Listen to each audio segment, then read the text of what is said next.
Post number 1. Hello all. Today I went on an interesting trip. It took me a while to save up for the plane tickets, but it was worth it.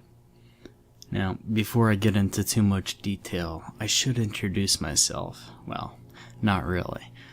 I'm very paranoid when it comes to the internet, and I won't disclose my real name. So, if you want to speak to me, just call me Del Mar. I don't know what's about that word, but I've been digging it lately. Okay, let's get down to business. I recently got plane tickets to Florida and booked a stay at a small hotel near a special location. It was worth the 6-hour plane ride for where I was going. If you haven't heard of it, I was planning to visit an abandoned Disney resort called Discovery Island. I did my research, and it was originally known as Treasure Island in the early 70s.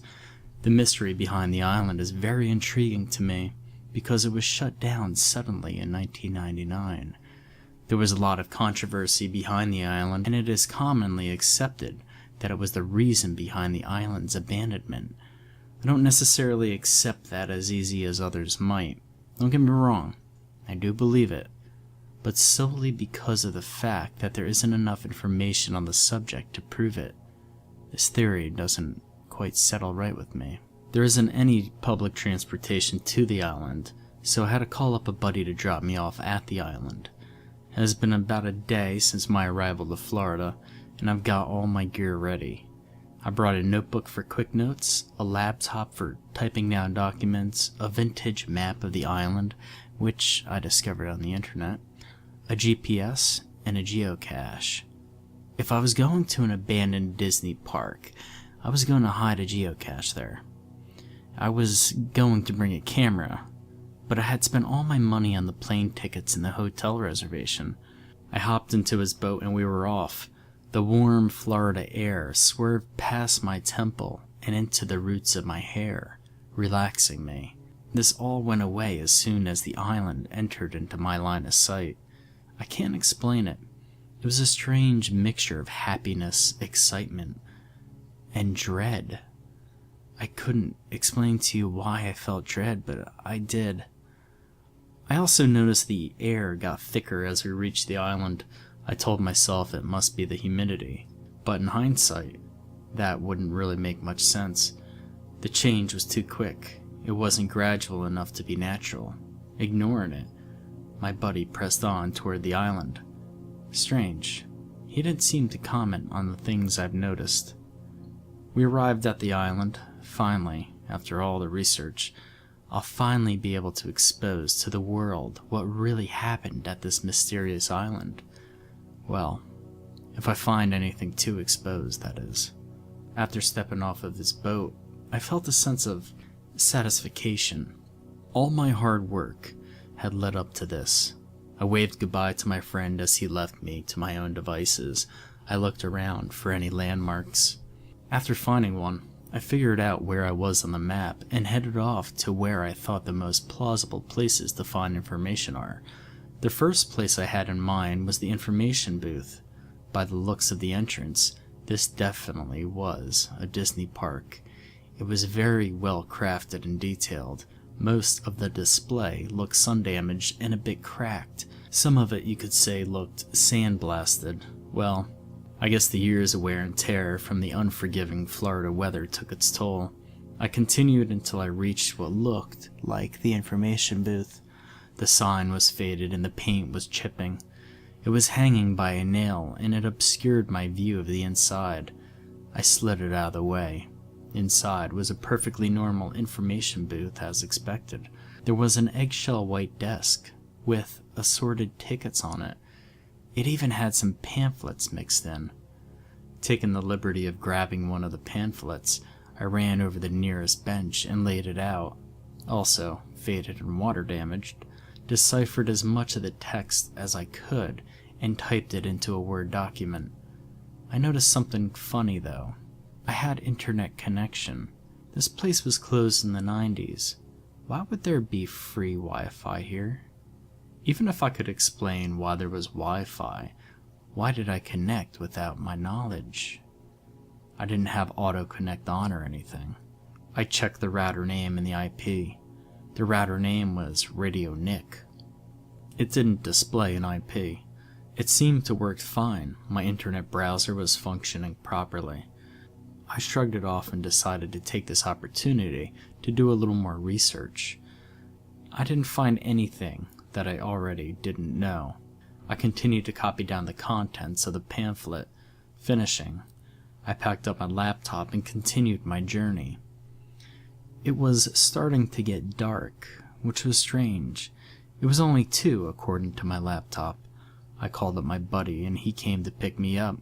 I asked him what time it usually got dark in Florida. He told me around this time of year, which was June by the way, the sun had set roughly 8 to 8:30. Perplexed, I opened up my laptop to see the time was in fact 8:30. It literally said 2 o'clock 10 minutes ago. Don't freak yourself out, I told myself. It was probably just that sketchy router you connected to that messed up your time. Probably was set to the wrong time zone or something. We arrived to shore and I took my rental car to the hotel. After typing this up, it's really put into perspective how weird it really was. I'll pick up on my exploration tomorrow. I have about 4 more days on my reservation, and I'm planning on making the best of them. Post number 2. That island is hiding something big. I cannot think of any logical explanation of what I have witnessed today. I feel impure. That's the only word that came to mind when describing what I feel. Something unholy has to have happened at that island, and I feel it's my duty to find out. Okay, before I get to what happened, let me level with you for a second. Here's the information I've got. Remember in the last post when I told you to call me Del Mar? You thought that was a completely random name, and in all honesty, I thought so too. Remember that name of that mystery Wi-Fi signal I was getting? It was a Radio Nick. Those 2 names are linked. I dug a little deeper into the story of the island, and I found out the original owner of the island was a man by the name of Delmar Nicholson. His nickname was Radio Nick. I couldn't find any records on him, but I did get some information after interviewing some locals. They said he was the reclusive type. He seemed to have a dark cloud hovering over him at all times. He was antisocial and didn't talk to anybody. I've even heard some claims that he was, get this, a satanic. A freaking satanic. That's a comforting thought while I roam the island previously owned by a freaking satanic. But I have heard other claims that he was also a Wiccan. Or, people said, he was a combination of both. Or, as they describe it, a Wiccan that believes in the power of Satan. Just keep that in mind when you're reading what happened to me. I just arrived on the island.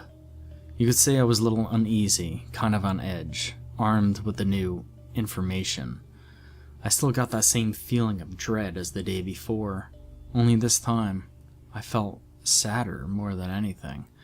I still entered the park determined to find out this whole Radio Nick thing. I planned my route the night before. My first stop was the Explorer's Outpost. Judging by the name, it was some sort of employee area. I couldn't find any info on it, but I'll trust my gut. I headed up the dock and took a left. There was a building with a thatch roof that had splintered from storms since the closing, and walls made out of various wooden sticks. Most of them snapped in half. A small sign stood out front. Explorer's Outpost. Yeah, I think I'm in the right place. Before proceeding inside, I looked up and remembered the position of the sun. I walked through what was left of the deteriorating front door into a tropical room.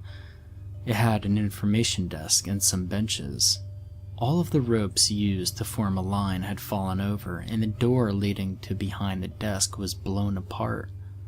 more so than most of the room. It's as if something forced its way into the back. I proceeded with caution into the back room. There was a room with a bunch of filing cabinets inside. Most of them hang open, and half of the files were on the floor.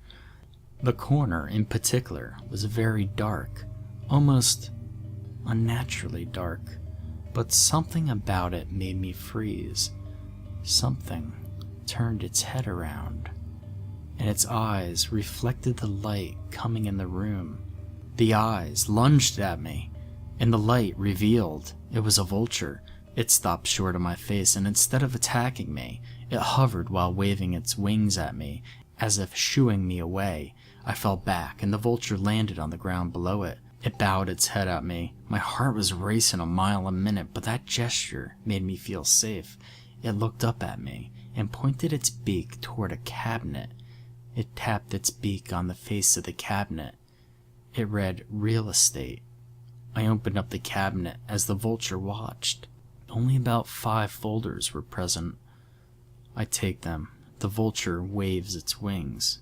Okay, you've got my attention. It taps its beak on another cabinet. It was the employee records. I take those as well. To my surprise, I turn around for more instructions, and the vulture was gone.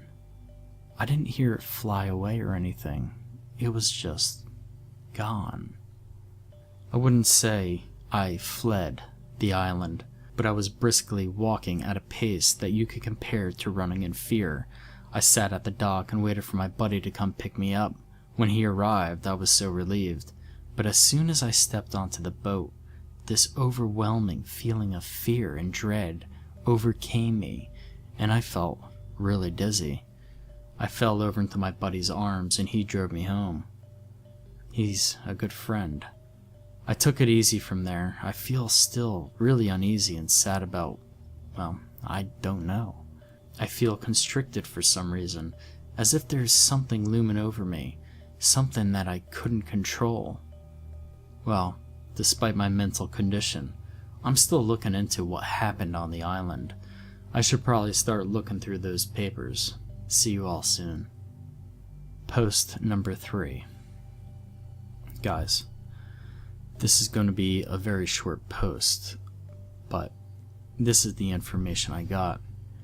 It perfectly correlates with what happened yesterday. I was looking through those employee records, and my suspicions have been confirmed. That Radio Nick guy was a huge Satanist.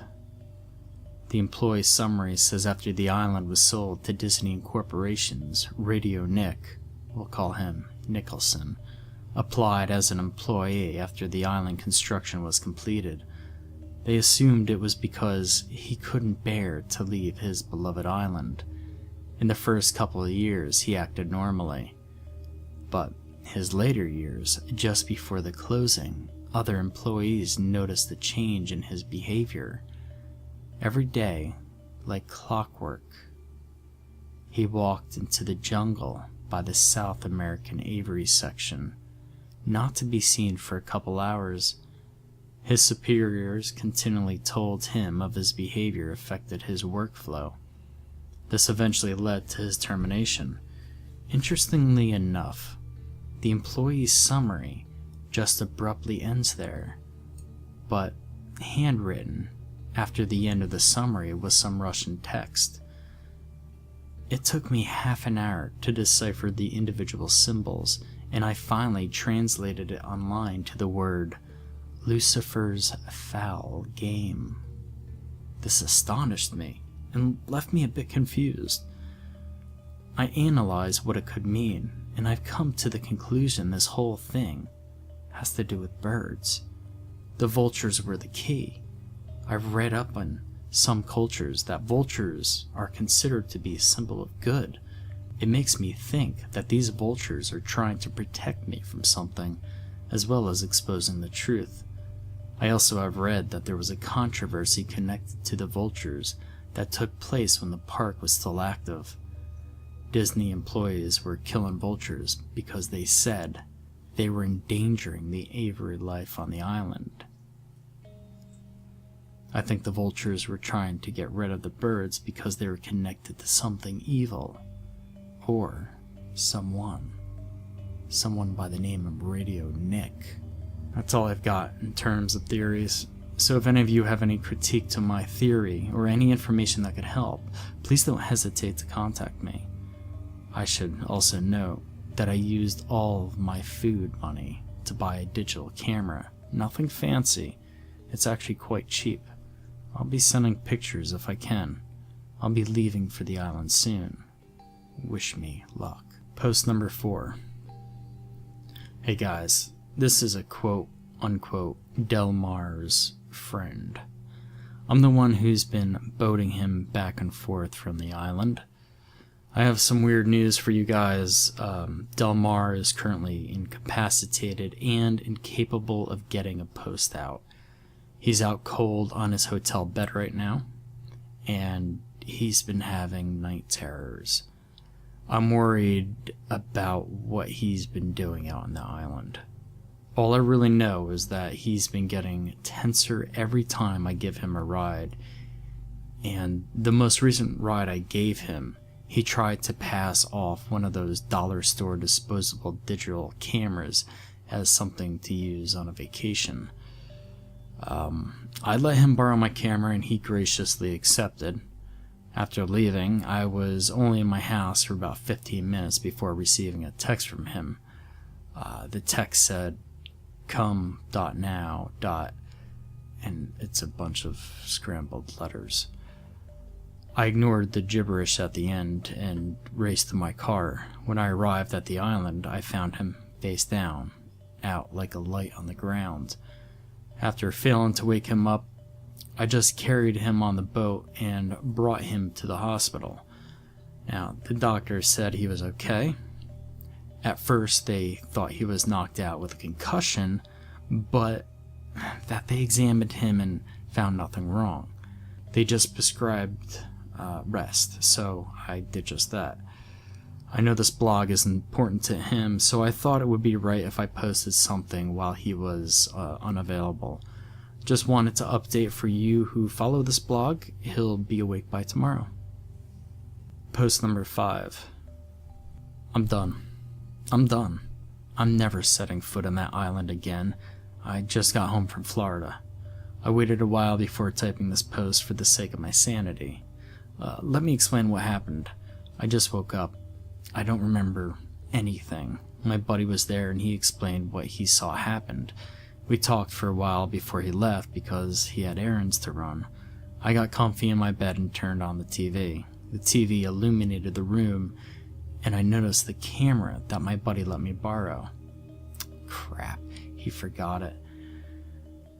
I get out of bed and pick it up and turn it on to see if I should charge the battery. It's a common courtesy. It was then that I noticed there was only a couple minutes left on the tape. He gave me a blank tape with about 2 hours of footage on it. That means I recorded something. That's impossible, though. I'd only been on the island for about half an hour. A morbid curiosity overcame me, and I decided to plug it in and watch it. It started out with me waving goodbye to my buddy. I began my hike through the island.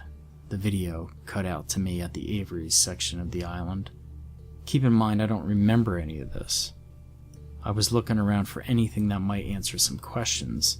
I headed for the maintenance area behind the bird exhibits. I closed the door behind me, being the genius I am.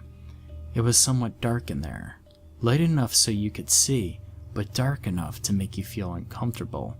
It was a room full of bags of birdseed, some ripped open and spilled on the floor. There was a bucket in the corner, from what I could see, with some scrapers next to it. I could only guess what that's for. I continued on into the dim room when I find a room with a bunch of pedestals scattered on the floor. It seemed like they were ripped off of something and hastily thrown into the back room. I put the camera on a nearby AC unit and I watched myself pick one of them up. I looked surprised and a bit scared. I show the camera the face of the pedestal. It was one of those information pedestals that taught you about the bird it was showcasing. It had an upside-down pentagram burnt into it. I paused the tape to clear my head, after which I continued, braced for the worst. I picked up another one and showed this one to the camera, an upside-down cross with what appears to be a crude Mickey Mouse nailed to it. I put it down slowly, but a bang made me freeze. I stood there for about 10 seconds before something made me grab the camera and run. The video cut to me walking outside. It was dark out now. Using a flashlight to lead the way, I briskly walked through the park. It was eerily quiet. The only sounds I could hear were heavy breathing and quiet footsteps. This continued for about 10 minutes. The video cut again. This time, I was in what appeared to be a bathroom. I was kneeling on the ground, facing the side of the stall. I was leaning on it as if I was being deprived of strength. I turned around toward my camera and started to softly sob. I was feeling uneasy watching this, as I don't normally cry. After a bit of sobbing, a voice from the distance, it sounded female, simply stated, "Stop," in a firm voice. I did as she commanded. I hesitated for a bit, and without warning, I punched the hole through the hard plastic stall wall and began to scream before the video cut to a new scene. This time, I was in a security room. All of the TVs were functioning properly. All of the TVs were functioning perfectly. They were all displaying different parts of the island. People were hustling and bustling about the exhibits and displays. The camera zoomed in on the date displayed in the corner. All I could get out of it was 1999. I believe it to be the date of the park closing. It showed there was one man that climbing over the railing into the jungle. I believe it to be the date of the park closing. It showed there was one man that climbed over the railing into the jungle. The security feed began to fast forward and stopped after 10 seconds of fast forwarding. What I saw next, I couldn't get out of my mind. All the people in all the feeds covered their ears and bent over in agony. The only people that weren't were the employees, who started to act ecstatic. I couldn't understand why. If everyone except you and your coworkers began to act like that, I would panic too. They tried things from shaking the people to hitting them. Nothing got them to respond. One of the employees stood up, shouted something at the other employees, and started to run away with them, as if away from something. I soon realized what that was when a black mist rolled over the island visitors at a surprising rate. It didn't even seem like mist, just a black mass that consumed the camera's view. I stopped the security feed and backed away to show all of the TVs. Just then, a soft voice spoke from behind. "Hello?" The camera swerves around to see Snow White staring blankly into the camera. "Have you met Nick yet?" She undergoes a gruesome transformation. Her eye sockets turned a dark black, and veins around her eyes splintered out from the center.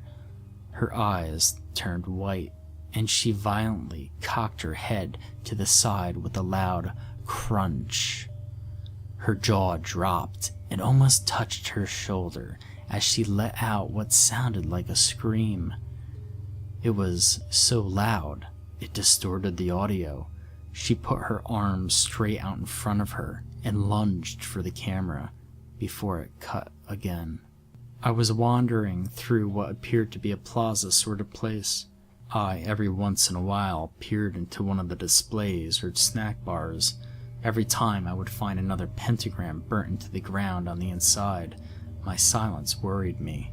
Whispering became audible, and it was multiple voices. My footsteps became paired with another, and another, and so on. My walk became a brisk jog, and I stopped checking in the displays. I was tempted to stop the video, but I gathered my courage and pressed on. I abruptly stopped in place, while the whispering and the footsteps grew louder. I quickly turned around to find nothing, while the whispering and footsteps stopped. I let out a pained sigh of relief, or at least that's what it sounded like. I turned back around again to be greeted by Mickey Mouse. He said, "Have you met Nick yet?" Mickey began to violently shake, after which his eyes exploded, sending entrails and blood spewing out of his eye sockets. I hear a scream from an unknown voice. Then, halfway through the explosion, the video cuts again. It was lighter out. Blood was splattered on the camera, but only a little bit. I was sobbing again, but I was holding the camera and walking through the woods. The camera jerked forward, and I almost dropped it. The camera pointed down to the ground where an arm was sticking out of the ground, grabbing my ankle. I pulled away and pulled the rest of the body that belonged to the arm out with it. It was a sickly version of Mowgli, the protagonist from the Jungle Book. He looked gray, and he strangely had more contrast than the rest of the shot. His hair had fallen out, leaving only a couple of dangly strands. I started to scream for help. I dropped the camera, showing a shot of multiple Mowglis climbing on the trees. They all were barking and yelling. My foot had just escaped the camera view as all the Mowglis pounced onto me, also escaping the camera's view. After that, it got quiet. The camera sat there for roughly 30 seconds. Re-entering view, I stood up and picked up the camera. I walked through the jungle for a while until I got to a cliff. I had to jump over a railing to get to it.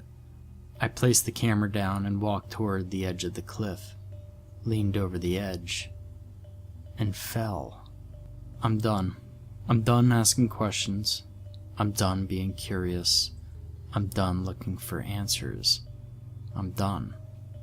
I refuse to try to analyze anything I saw on that tape. I refuse to further explore that topic. I'm done with this blog.